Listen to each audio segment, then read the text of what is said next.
दिपेन्द्र सिंह ऐरीको आक्रामक अर्धशतकमा नेपालले आइसिसी टी20 विश्वकप 2026 अन्तर्गत आफ्नो चौथो खेलमा स्कटल्यान्डलाई 7 विकेटले पराजित गर्दै 12 वर्षपछि विश्वकपमा पहिलो जित हात पारेको छ।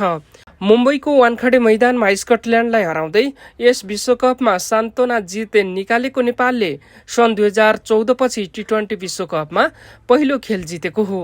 सन् 2014 मा बंगलादेशमा विश्वकपमा डेब्यू गर्दा हङकङ र अफगानिस्तानलाई पराजित गरेको नेपालले त्यसयता 6 खेलमा हार बेहोरेको थियो। यसपटक सुपर 8 पुग्ने लक्ष्य राखेको नेपालले इङ्ल्यान्ड, इटली र वेस्ट इन्डिजसँगको खेल गुमाएपछि समूह चरणबाटै बाहिरिसकेको थियो।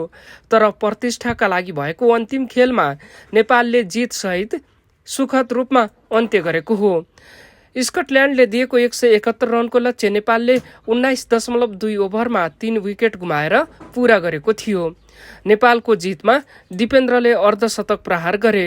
नेपालले तेस्रो पटक आइसिसी टी20 विश्वकप खेल्दा फेरि समूह चरणबाटै बाहिरिनु परेको हो। सुरुवाती 3 खेल लगातार पराजित भएपछि समूह चरणबाट बाहिरिने पक्का भएको नेपालले मंगलबार स्कटल्यान्डलाई 7 विकेटले पराजित गर्दै सान्तोना जित हात पारेको हो।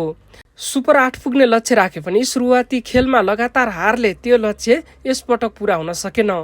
ब्याटिङ र बलिङ दुवैमा नेपालको कमजोर प्रदर्शन रह्यो।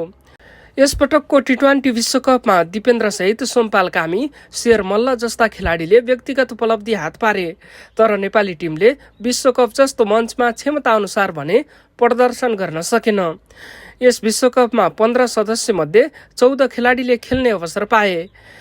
आरिफ शेख, शेर मल्ल, ललित राजवंशी, लोकेश बम र नन्दन यादवले टी20 विश्वकपमा डेब्यू गर्ने अवसर पाएका हुन्।